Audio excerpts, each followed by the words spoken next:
Esse é o pé de bananinha. Olha as flores. As flores da bananinha aqui como que é, ó. Ó.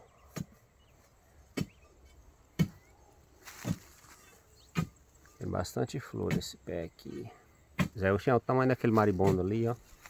Ó, ó o tamanho desse enxuí, ó. Ele disse que aí é um negócio que morde. Nossa, que enxuizão bonito, ó. Ó, Zé. Eu vou derrubar ele para nós comer o mel dele. Olha que bonitão. Acho que ele tem mel, só tem mel no verão, enxuí, pô. É, no inverno ele não tem não? Aqui não. Esse aqui tem mel, hein? Olha o tamanho do rapaz.